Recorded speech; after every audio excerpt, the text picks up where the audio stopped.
All right, so we're going to start chapter 2 with just a little reminder on what a relation and a function is.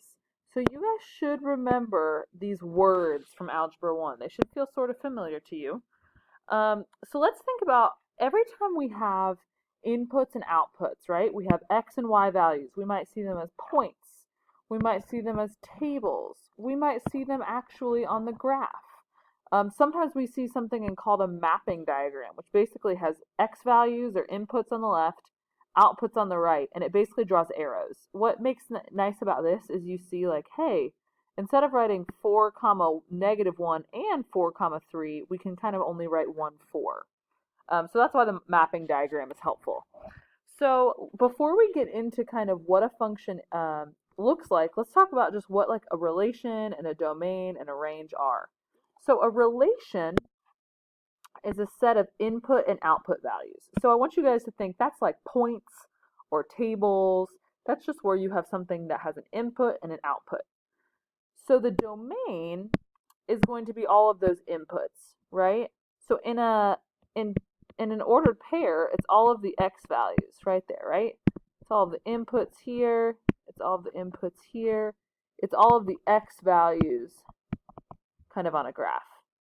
The range is going to then be the set of outputs, also called the y values of the ordered pairs.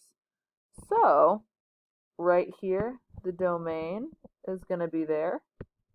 The range is going to be there. So that's kind of what it would look like in a table.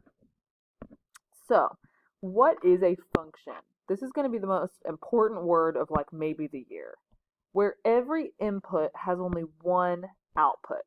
So here's what I mean.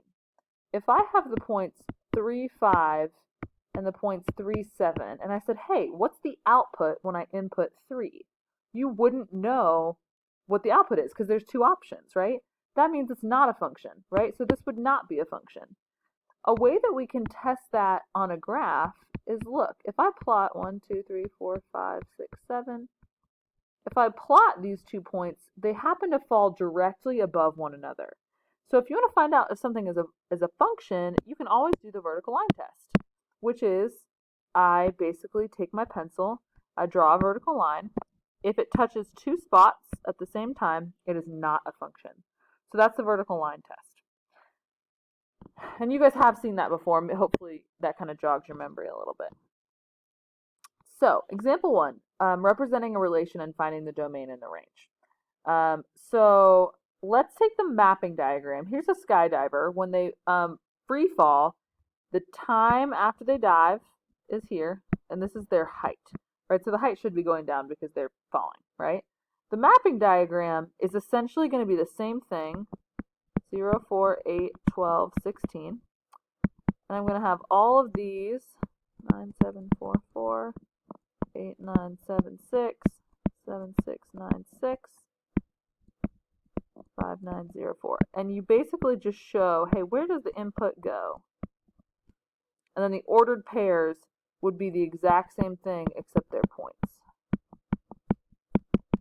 right? And that would be the graph. So what is the domain? The domain, what we usually do is we list it. We call this roster notation. We can just list all of the numbers. They're going to be 0, 4, 8, 12, and 16. And the range, well, what are the outputs, right? That's going to be 10,000, 9,744.